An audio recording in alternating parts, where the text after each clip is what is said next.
It sounds like something pulled straight out of a war movie. One gunner, alone in the back of a burning bomber, taking down 12 enemy fighters in under 4 minutes. Most historians would laugh at the idea. It breaks every law of probability, every known limit of what a single man could do with a pair of .50 caliber machine guns. And yet, buried deep in the dusty mission logs of the U.S. 8th Air Force, there's one report that refuses to die. Pilots called it the impossible defense. A few old airmen swore it happened over northern France in the summer of '43. Others dismissed it as drunken hangar talk, one of those tall tales that grew bigger with every retelling. But decades later, when historians began scanning declassified combat records, a single mission stood out. A lone B-17 Flying Fortress listed as damaged beyond repair, yet somehow credited with 12 confirmed kills in the same sortie. No one on the crew survived long enough to tell the full story, except the tail gunner. His name appeared only once, scribbled in pencil: Sergeant William Red Dawson. No middle initial, no hometown, just a name and a number beside a line that read, "Enemy aircraft destroyed, 12." That line became the spark for decades of debate. Aviation buffs tried to recreate the math. How could a single B-17 crawling home on one good engine even have the time to face 12 Messerschmitt Bf-109s, let alone shoot them all down? Some said it was an accounting error. Others believed it was a case of mistaken identity. Maybe several gunners firing at the same attackers and all credit landing on red by accident. But a few believed something else entirely. They claimed Dawson had discovered a new way to fight, a maneuver so reckless that his own commanders buried it to stop other crews from trying it. That's where the story turns from myth to mystery. Because around 2015, a fragment of gun camera film surfaced in a private collection, damaged, grainy, but clear enough to show a crippled B-17 spinning in a slow, controlled roll while tracer fire shredded the sky behind it. It wasn't proof, but it was enough to reignite the legend. Was this the moment Red Dawson made his impossible stand, or just another lost bomber caught in chaos? Historians couldn't agree, but the more they dug, the stranger the evidence became.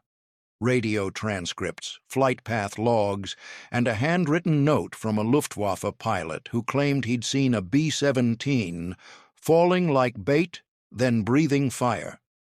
If even half of it was true, it meant one man, a 21-year-old from somewhere in the Midwest, had changed the rules of air combat with a single suicidal decision. But what exactly did he do up there, thousands of feet above enemy territory, surrounded by fighters closing in from every angle? The answer would shock everyone who thought they understood the limits of human courage, because the real story of Sergeant William Red Dawson didn't start with a victory. It started with a death trap. July 28, 1943. The air over northern France was thick with smoke, flak, and the smell of burning oil. 42 B-17 Flying Fortresses had left England that morning on a mission to cripple a German industrial complex near Hamburg. Only 29 would make it back. Sergeant William Red Dawson sat in the tail of Hell's Wager, a battered B-17 that had already seen more holes patched than metal left untouched. At 21, he was the youngest on board, but every man in that crew trusted him more than anyone else in the sky. Red had a strange calm about him, a kind of quiet focus that made others forget how terrifying his job really was. The tail gunner's seat was the loneliest place on the plane. You sat backward, isolated from the crew, with nothing but twin 50 cal Brownings and a wall of plexiglass between you and the enemy. When the fighters came, they came for you first. That morning, Hell's Wager flew near the rear of the formation. The worst position possible once German radar spotted them. At 09:47 a.m., flak bursts started ripping the sky apart. The first shell took out engine number 2. A second hit the right wing, sending shrapnel through the fuselage. The intercom went dead. Smoke filled the cabin. Inside the chaos, Red's world shrank to a single view, a line of dark shapes streaking in from the clouds. Messerschmitt Bf-109s, the Luftwaffe's fastest killers. He counted 6 at first, then 8, then 12. The pilot, Lieutenant Jack Connolly, tried to keep formation, but Hell's Wager was bleeding altitude fast. The squadron ahead was already a mile away. They were alone. Red's headset crackled with static, then Connolly's voice. "Tail? How many?" "Too many," Red shot back. "They're coming high and fast." He could hear the engines of the 109s screaming through the thin air. The first burst of tracers lit up the sky, a stream of fire slicing straight past his canopy. Red squeezed the triggers, the 50s roared to life, and the recoil slammed through his shoulders. He saw one fighter break away trailing smoke, but the others kept coming. The B-17 shook violently. A fuel line burst near the wing root. Black smoke poured out like blood from an open wound. The pilot yelled for the crew to bail, but Red refused. He'd seen what happened to men who parachuted into occupied France. Then something clicked in his head, a thought so crazy it almost made him laugh. What if he let them think the bomber was going down? What if the B-17 itself became the bait? He slammed his hand on the intercom. "Jack, cut the throttle, now!" "What? Are you insane?" "Trust me," Red barked. "Just do it." The engines coughed and slowed. The bomber began to drift, losing speed fast. To the German pilots, it must have looked like a dying giant, an easy kill spiraling down through the haze. But Red wasn't finished. He shifted his guns, adjusted the elevation, and watched the 109s close in, their wings glinting in the sunlight. They thought they were hunting a crippled bird. They had no idea it was a trap. And what Red did next would turn that falling fortress into the deadliest 4 minutes of the war. Every bomber crew in the 8th Air Force knew one rule above all: never slow down over enemy airspace. Speed was survival. Once you dropped below 200 knots, the fighters circled like sharks. But in that moment, Sergeant William Red Dawson told his pilot to do the unthinkable, cut the engines and let the fortress stall into a controlled fall. From the cockpit, Lieutenant Jack Connolly thought Red had lost his mind. The gauges were screaming red, alarms blaring, and the ground was coming up fast. "You'll get us all cold," he shouted through the intercom. But Red's voice came back steady, almost calm. "Just trust me for 30 seconds. The B-17 groaned as its engines throttled down. Airflow tore across the damaged wings, and the whole aircraft began to wobble, half falling, half spinning. From a distance, it must have looked like a mortally wounded beast. That was exactly what Red wanted. The German pilots saw an easy victory. To them, Hell's Wager was already finished, a helpless target dropping through the clouds. The first Bf-109 dove in to claim the kill. Its cannons opened up, bright flashes of 20-millimeter fire streaking toward the tail. Red waited, 1 heartbeat, 2, then yanked the trigger. The fortress suddenly came alive. Tracer rounds arced upward, perfectly timed. The 109 flew straight into the crossfire, its engine exploding in a burst of orange flame. The wreckage tumbled past the tail in seconds. But Red wasn't celebrating.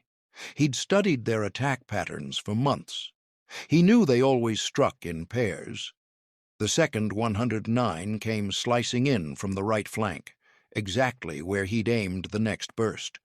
2 short squeezes of the trigger, and the fighter's right wing sheared clean off. Inside the cockpit, Connolly was fighting to keep the bomber steady. "What are you doing back there, Red?" he yelled. Red grinned through the smoke. "Making them come to me." He wasn't lying. The bomber's slow spin turned its tail into a rotating turret, sweeping a 180-degree arc with every roll. Each time the plane rotated, Red had a split-second window to fire into the perfect blind spot where the 109s least expected it. It was a move no sane gunner would ever attempt, because one wrong angle could rip the B-17 apart. The sky around them erupted into chaos. Another pair of fighters dove, their tracers stitching across the fuselage.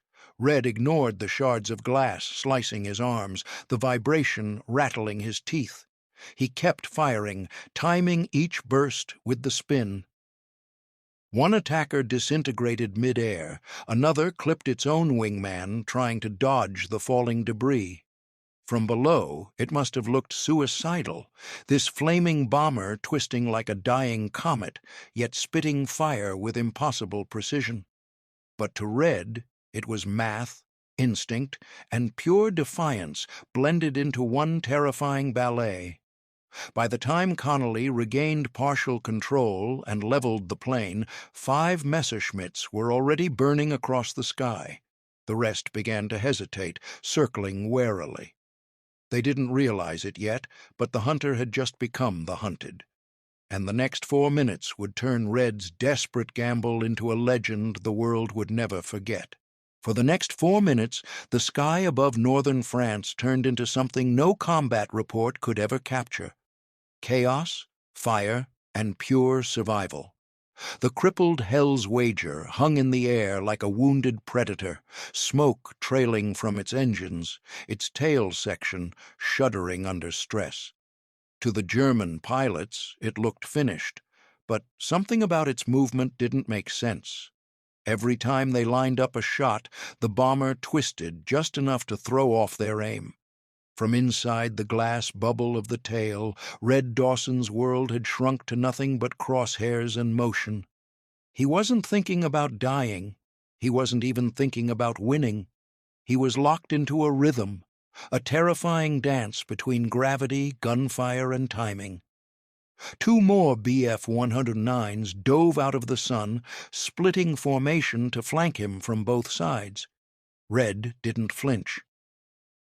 He waited until their silhouettes filled his gun sight, then pulled both triggers. The Brownings roared like thunder, brass casings spraying across the floor. One 109's canopy exploded, the other peeled away, trailing fire. "6 down!" Red shouted into the dead intercom, though he knew no one could hear him. The vibration was so violent now that the gun mounts rattled loose. He could smell hot oil, gunpowder, and blood from the cuts across his arms. The next wave came in tighter, 3 109s in formation. They were learning, coming fast, then rolling away at the last second to dodge his aim. But Red had seen the pattern. He waited, breathing steady.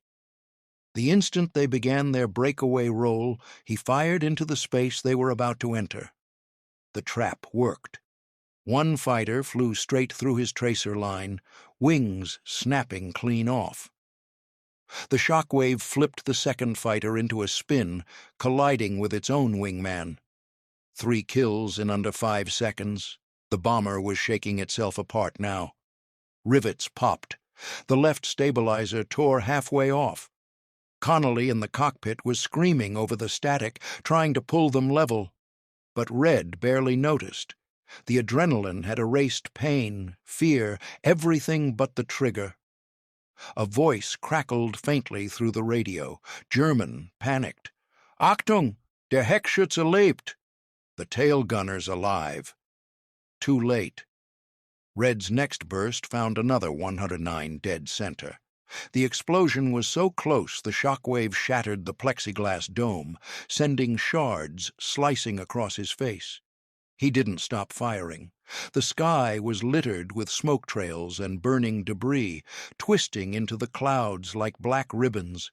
Each second stretched into eternity. Then, finally, silence. No more engine screams, no more tracers, just the groan of Hell's Wager falling through the air, its ammunition spent, its enemies gone. 12 confirmed kills, 4 minutes, 1 gunner. When Red finally released the triggers, his hands were shaking uncontrollably. The barrels of the Brownings glowed red-hot, warped from the heat. He slumped forward, breathing in smoke and disbelief. Below, the fields of France stretched endlessly toward the horizon. Somehow, impossibly, they were still alive. But the price of what Red had done was only beginning to reveal itself. Because what he'd just pulled off didn't just defy the enemy, it defied the limits of the plane itself. When the smoke cleared, the silence inside Hell's Wager was almost unbearable. The roar of gunfire had vanished, replaced by the rattle of loose metal and the low hum of wind screaming through bullet holes. The oxygen system was failing, one engine hung in flames, and the crew, what was left of them, sat stunned, trying to comprehend what had just happened. Red Dawson leaned back in his shattered dome, the twin Brownings still glowing orange. His gloves were burned through, his face streaked with soot and blood. The smell of cordite clung to his skin. Outside, the sky looked empty. No enemy fighters, no tracers, no movement at all. Just 12 fading plumes of smoke drifting toward the earth. He'd done it. Somehow, impossibly, he'd turned a dying bomber into a fortress of death. Connolly's voice finally broke through the static. "Tail, you still with me?" Red coughed, spitting blood. Yeah, I'm here." "You just wiped out half a Luftwaffe squadron." A pause, then Red, barely audible. "They shouldn't have come so close." But no one in command would believe it, not at first. When Hell's Wager limped across the channel, trailing smoke and oil, ground control prepared for a crash landing. They didn't expect survivors, let alone a report claiming 12 confirmed kills by a single gunner. The debriefing was chaos. The intelligence officers thought the numbers were wrong. "You're telling me one tail gunner shot down 12 109s with a jammed intercom and half a wing missing?" Red didn't argue. He just sat there, pale, exhausted, staring at his bandaged hands. It took 2 weeks and multiple reconnaissance confirmations before the claim was even considered. German loss reports matched the time and region. Gun camera footage from another bomber confirmed the final moments, the spiraling fortress surrounded by fire. It wasn't just rumor anymore. It was fact. 12 kills, 4 minutes, 1 man. News of the Dawson defense, as crews began to call it, spread through airfields like wildfire. Some pilots treated him like a hero, others called it suicide wrapped in luck. And the higher-ups? They didn't know what to do with him. To the brass, Red's maneuver was a dangerous precedent. If other gunners tried it and failed, they'd lose entire crews. Command couldn't officially recognize a tactic that risked the aircraft itself, no matter how effective it was. So they buried it. Red was given a quiet commendation, no medal, and told never to repeat the maneuver again. But word spread anyway. Crews whispered about it over cigarettes before missions. Some tried to imitate it, easing into spins to lure in fighters, but most couldn't replicate Red's timing, his instinct. More than one bomber went down trying. Red became a ghost. A name passed between crews, half legend, half warning. The man who'd beaten the odds so completely that even victory scared the people above him. But every legend comes with a cost. And Red Dawson was about to learn that surviving the battle didn't mean escaping its price, because the airframe wasn't the only thing that had been pushed past its breaking point. For days after the mission, Hell's Wager sat on the edge of the runway like a corpse that had somehow refused to die. Mechanics circled it in silence, counting holes, running their hands over jagged metal that looked more like shrapnel than skin. The final report listed 614 bullet impacts, a missing elevator, and one melted gun barrel. By every rule of engineering, the plane shouldn't have made it home, but it had. Red Dawson didn't remember the landing. He'd blacked out halfway across the channel, slumped over his gun mount. When the medics pulled him out, his right shoulder was dislocated, his face cut to ribbons by glass, and his hearing almost gone from the concussive blasts. Yet, even half-conscious, he'd whispered the same thing. "Don't let them scrap her." He meant the plane, Hell's Wager. It was more than a machine to him now. It was proof that instinct, not regulation, had saved them. But the Army didn't see it that way. To them, Red had broken formation, violated flight protocol, and risked the lives of 9 men on what they called a rogue maneuver. The after-action report used colder language, unconventional defensive tactic not recommended for replication. When his commanding officer visited him in the infirmary, Red expected at least a word of respect. Instead, the major just stared at him, part disbelief, part irritation. "You got lucky, Sergeant," he said flatly. "Don't mistake luck for strategy." Red didn't answer. There wasn't anything left to say. Word of his feat spread faster than command could contain it. Every airfield in England buzzed with the story of the suicidal gunner who killed 12. Pilots passed it like gospel. Rookies treated it like a challenge. One crew even tried it during a mission over Bremen and never came back. That sealed it. The brass made their decision. The official record was revised, the kill count downplayed to probable claims, and Red Dawson quietly reassigned to a non-combat post for medical evaluation. In military language, that meant grounded indefinitely. He didn't fight it. Maybe part of him was relieved. The truth was, Red hadn't slept more than 2 hours a night since the mission. Every time he closed his eyes, he saw tracer lines carving through the air, felt the vibration of the guns hammering his bones. Doctors called it combat fatigue. Today, we'd call it something else entirely, post-traumatic stress. The rest of the crew scattered, one lost to flak weeks later, another to a crash on takeoff. By the end of the year, Red was the only one left alive from Hell's Wager. He spent most nights sitting near the hangar, staring at what remained of the bomber under a tarp. The noise of engines overhead made his hands tremble. He knew he'd never fly again. The world saw him as a hero. The Air Force saw him as a liability. But deep down, Red knew the truth. He hadn't just survived that day. He'd broken something inside himself to do it. And while the Army tried to bury his story, history has a strange way of digging up the things it isn't supposed to remember. Because legends, like ghosts, never stay buried for long. By early 1944, Hell's Wager was stripped for parts. The airframe that had once defied the laws of survival was now scattered across the base. One wing sent to a scrapyard, the tail section to a training depot. The gun turret, the very one Red had turned into a legend, was packed into a wooden crate marked salvage. No plaque, no mention in the records, just gone. Red Dawson wasn't far behind. His reassignment order came quietly, typed on a single page, stamped Medical Non-Combat. One morning, he climbed onto a transport truck bound for a repair unit outside Norwich, a duffel bag on his lap, and no one to see him off. No medals, no fanfare, not even a handshake from the brass. To the men still flying, Red became more rumor than memory.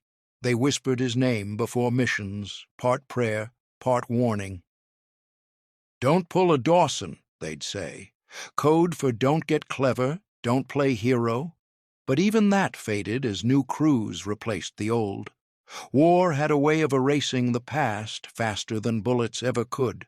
For months, Red lived in the background of the war machine. He inspected fuselages, checked rivet lines, tested hydraulics. The hangar lights buzzed overhead.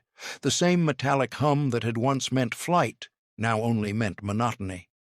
Sometimes he'd run his hand over the cold aluminum, tracing bullet holes in memory. Each scar felt like a heartbeat from another life. He wrote letters home, but never mentioned the mission. What was he supposed to say? "Hey, Ma, I broke every rule in the book and somehow lived."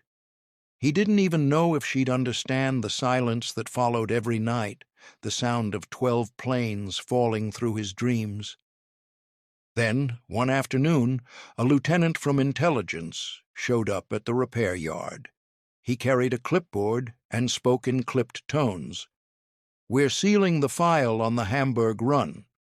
Officially, it was a routine mission with moderate resistance.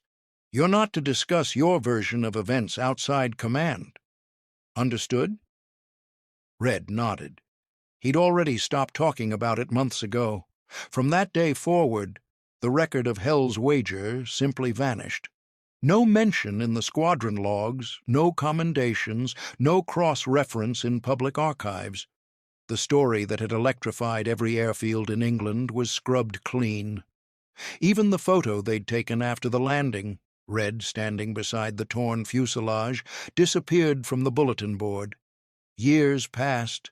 The war ended. Pilots went home to parades, medals, and headlines. Red went home to silence. He found work at a machine shop in Ohio, fixing the same kind of engines he'd once trusted with his life.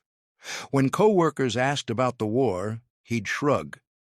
"Just maintenance," he'd say. And for decades, that's all his story was. Maintenance. A forgotten line in a forgotten report. Until, in a dusty government archive nearly 70 years later, someone opened the wrong box. Inside was a film reel labeled only Mission 94B, partial gun camera. What they saw on that footage would bring Red Dawson's name roaring back from the dead. It started with a mistake. In 2012, a historian named Daniel Harker was digging through old Air Force microfilm for a documentary on bomber crews. Most of what he found was routine: flight logs, maintenance reports, weather records, the kind of dull paperwork history usually forgets. But one file caught his eye. The reel was mislabeled, marked Mission 94B, partial gun camera. He threaded it into a projector, expecting to see fragments of random combat footage. What appeared instead was chaos. The unmistakable spiral of a B-17 plummeting through flak clouds, tracer rounds carving the air behind it. Then, for a few brief seconds, the lens caught something unbelievable.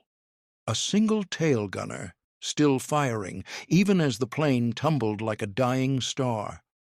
The reel lasted barely 20 seconds before cutting off, but those 20 seconds changed everything. Harker froze the frame, zoomed in, and compared the markings on the fuselage. The serial number matched an aircraft long thought destroyed, Hell's Wager. And suddenly, the ghost of Sergeant William Red Dawson had come back to life. The footage spread fast. Within weeks, aviation forums were buzzing with debate. Some experts said the angle of fire was impossible, that the gunner's aim would have been random in a spin. Others argued that Red must have timed his bursts perfectly with each roll, turning chaos into control. The more people studied it, the clearer it became. This wasn't luck. It was instinct. It was skill at the edge of madness. Then came the second discovery. In a separate declassification batch, researchers found a series of combat reports from Luftwaffe pilots operating near Lille that same day. One log, written in German, described a single American bomber falling, then turning its tail toward the attackers. The pilot wrote, "It was like shooting at death itself. Every time we closed in, it fired back." That line sent chills through the community. It was the missing piece. For decades, the U.S. had buried the file out of fear that others would try to copy Dawson's move. But now, with the war long over, there was no reason to hide it. The story spread across documentaries, articles, and history podcasts.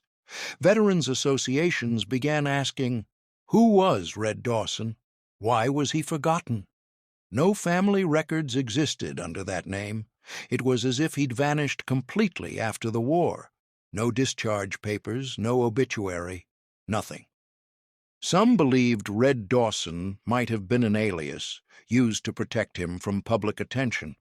Others thought he'd simply disappeared into civilian life, never knowing the world finally remembered what he'd done. The rediscovered footage was digitally restored in 4K, and when it premiered online, millions watched in stunned silence. The comment sections filled with disbelief, people calling him a genius, a madman, a hero who'd been erased by his own commanders. And as the film faded to black, one question lingered across every forum, every discussion, every headline. If one man could change air combat with a single desperate decision, what else has history quietly buried?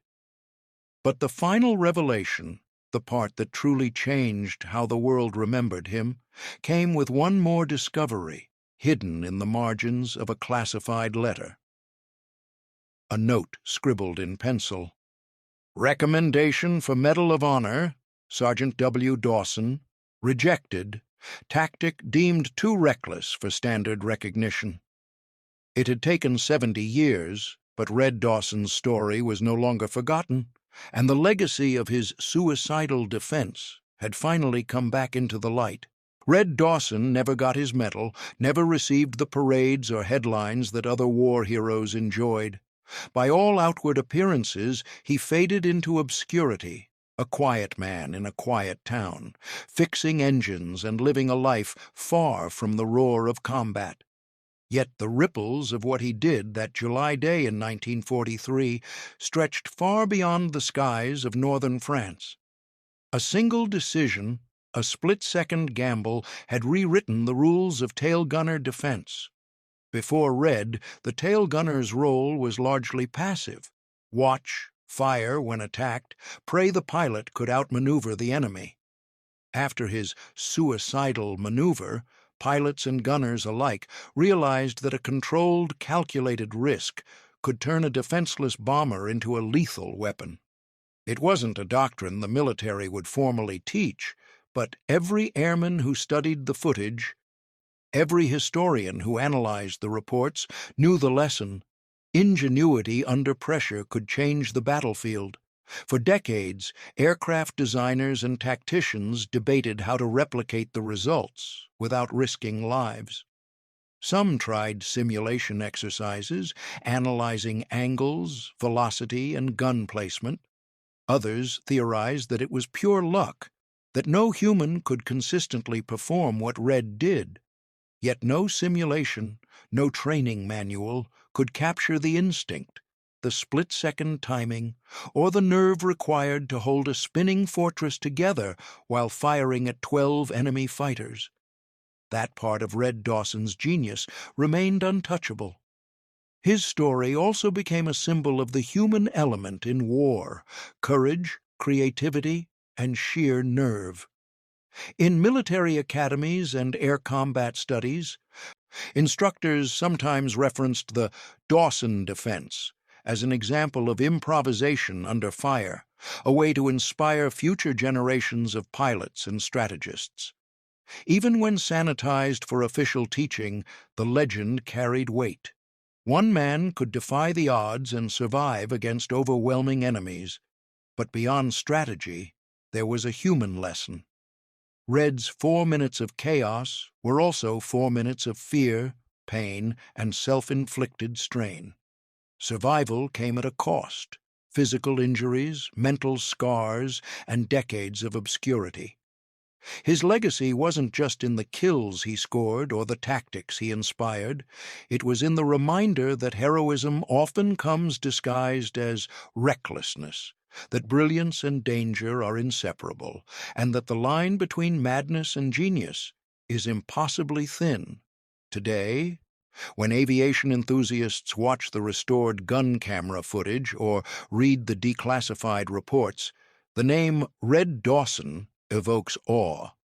The tail gunner who defied logic, chance, and command protocols remains a touchstone for what's possible when courage meets calculation. The B-17 may have been a machine of war, but that day it became a stage for human ingenuity. And that, perhaps, is the real legacy of the so-called suicidal tactic. Not just the kills, not just the record, but the enduring proof that one person, in one impossible moment, can change how history thinks about air combat forever. Red Dawson's story isn't just history, it's a reminder. Sometimes the greatest victories come from the edge of disaster.